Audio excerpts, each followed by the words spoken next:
We find ourselves behind the wheel of my 2025 Rivian R1S.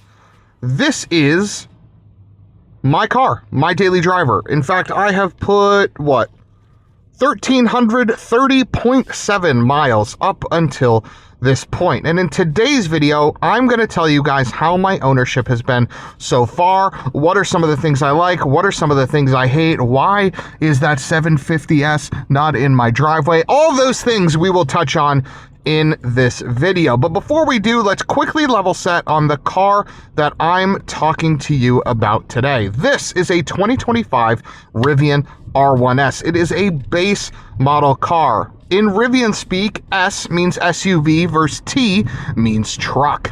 This is a base model, 258 mile range, base tire, base. In fact, there's only two options I have on this car: the premium audio and the wood that goes with the standard black leather. But even in spite of the fact that I only have two options in this car, the price comes out to over $80,000. So the money shift way, if you will, is that we cover cars past the first drive review, because ultimately, if you're going to be spending that money on these cars, you need to know whether or not it's worth it. And it's tough to do so with just a first drive review.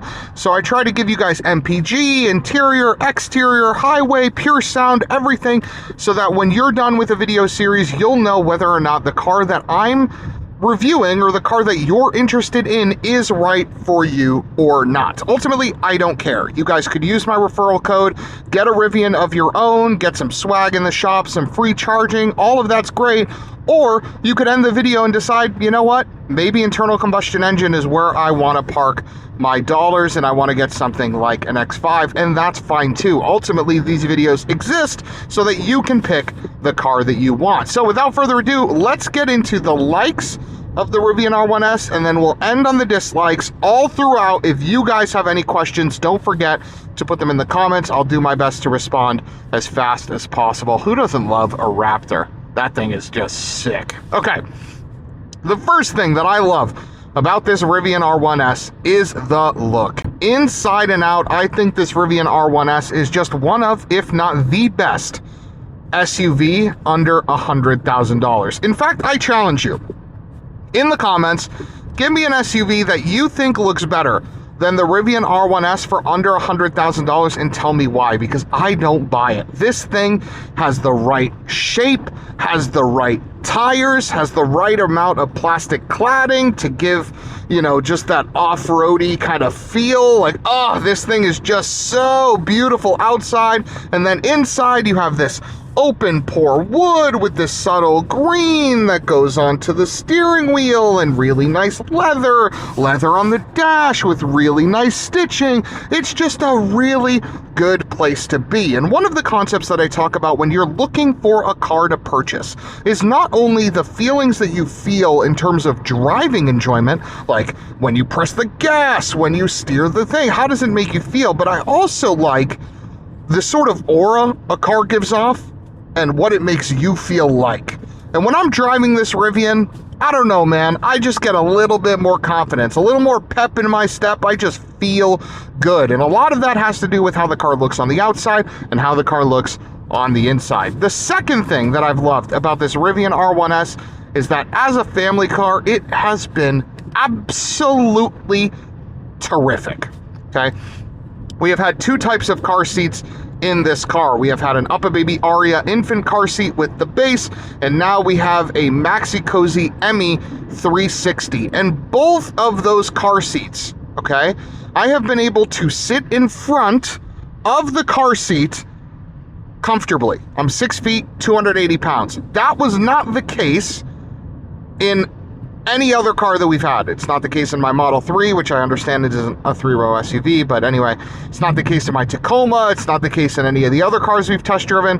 The way this car is packaged is such that you can just fit so many things in it, and it's just so easy to live with. We have an UPPAbaby Cruise stroller. I can fit that in the front. I'll show you guys that in another video. And then put the stroller, and then that leaves us the whole trunk wide open for anything else. It's so nice to be able to have that flexibility. It's made this car really easy to live with. It's why you see bows down there for Christmas presents and baby things everywhere, because we've just been defaulting to using this vehicle day to day, week to week, month to month, because of how practical it's been to live with, which I've really, really enjoyed. Thing number 3 with this Rivian R1S that has been terrific is the ride.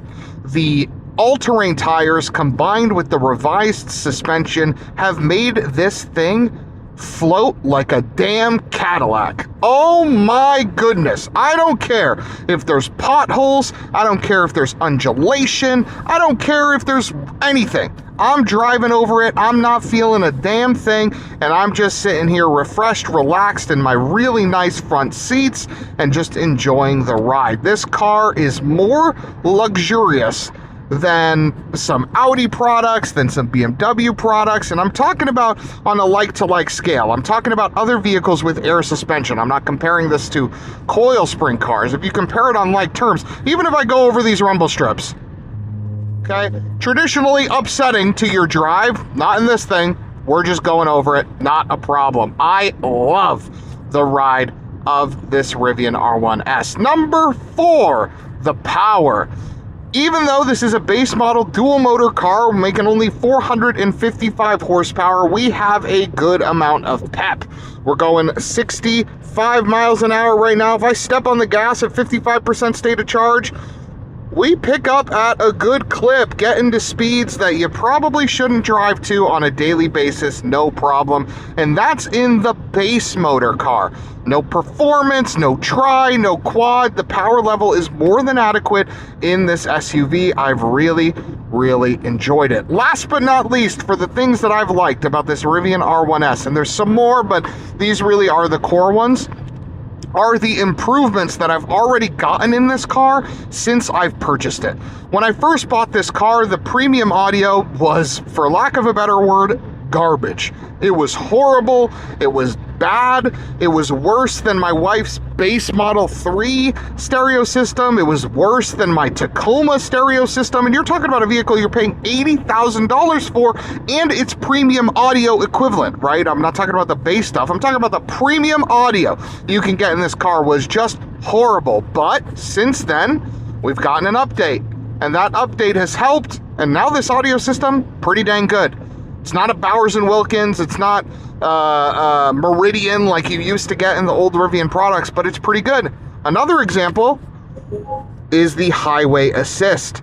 Early on when I bought this vehicle, it would kind of waver in lane a little bit. It would take turns a little hard.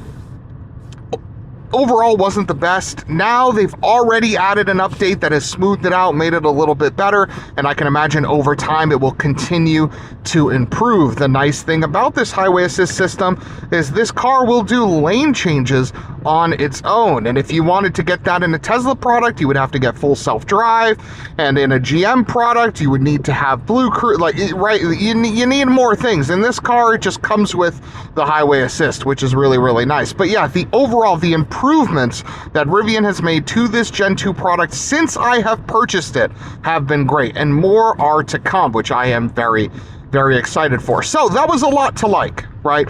The packaging, the style, the materials, the power level, the updates, all of that is really, really great. So what is the bad? What have I not enjoyed about my Rivian R1S experience to date? Well, number 1, I don't know if I'm going to Doug DeMuro this and call this like the quirks and features or whatever, but there's been some things that have just flat out not worked since I have owned this car, and I'm going to make a service claim in the next couple days because I thought maybe it was an update thing, or maybe it was just, you know, the car needed to reset or something like that, but some things have just not worked or rarely worked. What am I talking about? Thing number 1, the wipers. If you look here, you'll see that when you adjust the wipers, you have auto, high, auto medium, auto low, and then you also have varying levels that you can adjust it to manually. If I keep this thing in auto high, if we have a monsoon, I'm talking about the most rain you've ever seen, my wipers will not turn on. The rain will hit the windshield, the rain will hit the roof, the rain will hit everywhere. Hell, it could even be raining inside the damn car.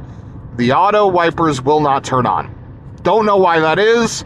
There has to be something bigger to it. I refuse to believe it's just, yeah, I don't know. Just doesn't work. Very weird. Thing number 2 that is a little bit quirky is this key, right? So the Rivian, like a Tesla product, like some other vehicles now, your phone is your key. And in a Tesla, it works seamlessly. You keep the app on. The moment you come close to a Tesla, it unlocks. You just get in, it recognizes that Thanasi from Money Shift is behind the wheel, changes the seat accordingly, and you're on your way. The Rivian is also supposed to do that in theory, but it only works maybe 7 out of 10 times. Sometimes I get in the car and it doesn't recognize that my key is there, so it's telling me to put a key card where I need to put the key card so that the car will turn on. Sometimes I get close to the car and it won't unlock. I have to pull out my phone, click into the app, wait for the car to wake up, unlock it, wait for the car to receive that, then unlock. Sometimes it won't do that either. And when I'm outside the car, I need the key card to unlock the door to go in. And if you're carrying a kid or carrying a stroller or carrying bags, it's kind of annoying, right? And I know this is very first world problems, but you're spending $80,000 on an SUV. You expect that portion to be sort of like baked out. So the fact that it's still clunky creates for some very frustrating moments for what largely is a car that I've really enjoyed. Thing number 3 that kind of has irked me behind the wheel of this car, that is the brake pedal. This car has, like what some EVs do, like Mercedes, the EQ products do this, where there's a portion of your brake, all EVs do this, there's a portion of your brake that's regen braking, right? And then the rest of it is friction brakes. What this Rivian does is it moves the brake to the point to where the friction brake is, not giving you the ability to press a little bit of the brake pedal to open up some of that regen. And what that causes, right, in your head, you think that's great. Like, oh, every time I press the brakes, it's just going to be the friction brakes. That sounds awesome. That's the exact experience I want. But that's not true because the pedal varies where it is. So if I get off the highway right now, I lift off the gas. Max regen is in effect because the batteries are up to temperature. The brake pedal is like a quarter of the way down. So you're looking for the brake pedal and it's a quarter of the way down. It's just a very weird experience. Very weird experience. Don't like that. Wish there was the ability to turn it off. This was not something you could do in a Gen 1 Rivian product, so this is something they added to the Gen 2, and it was something that did not need to be added. And I can imagine there are some systems that you can take out that kind of suck. That feature kind of sucks. I really, really don't like it. Now, one of the last things that I'll touch on is something that I covered in the review portion as well. I hate that the third row seats don't fold flat into the Rivian. They have a little bump, and even though you can create a sort of shelf for the rear, see how it's kind of like a little wavering? The highway assist still isn't perfect yet. There's a lot of wind, I get it, but still not perfect yet. But the updates that they've made have been nice. Anyway. Even though you can remove the shelf in the rear to create a sort of flat floor where you can slide things in, not having the ability for those third row seats to go flat does remove some of the practicality of the truck, which has been a little bit annoying. All of that said, my experience behind the wheel of this Rivian has been great. Honestly, within the last 2 years of vehicle ownership, aside from maybe my Acura Integra, this has been the vehicle that I've enjoyed the most. The ride is great, the power is great, the tech when it works is awesome, and I've just really enjoyed my time. I like the Rivian community, I like waving to people, I like going to chargers and talking to other Rivian people. They're incredibly nice. It's just been a really, really good time. My ownership behind the wheel is something that I have enjoyed, and Rivian has already proven that it's going to get better with updates. But I want to hear from you guys. What do you think about the Rivian? Do you own one? What are the things you like? What are the things you dislike? Do you not own one? What are the things you want to learn more about? One of the things I didn't even mention that I absolutely love are the Matrix headlights. They work so well. If you guys go watch our POV nighttime drive, you'll see the lights in action, dancing around, activating the high beams in such a way that still illuminates the road while shrouding the opposing lane as to not blind other people. It's a really terrific system. So there's so much to love about this car, and the things that frustrate me are such easy fixes that I hope some fine folks from Rivian maybe are watching this video, and maybe they'll consider making those changes, especially that damn brake pedal, in future iterations or updates of this car. I'm Thanasi. This is Money Shift. This is my 2025 Rivian R1S, which, by the way, I forgot to touch on. I have been averaging 1.99 miles per kilowatt. Not so hot, if I'm being brutally honest, but I have a heavy foot on the highway. I drive this thing over 70 all the time. And honestly, if you want to optimize your miles per kilowatt, you got to keep it to 65, 70, and you're in a good spot. I'm not there because of that 1.99 miles per kilowatt, but I can routinely see well over 2.5 if I just gave a shit in terms of how I drove. So those are my thoughts, but I want to hear from you. Let me know what you guys think on Money Shift. This is my Rivian R1S. We'll see you next time. Goodbye.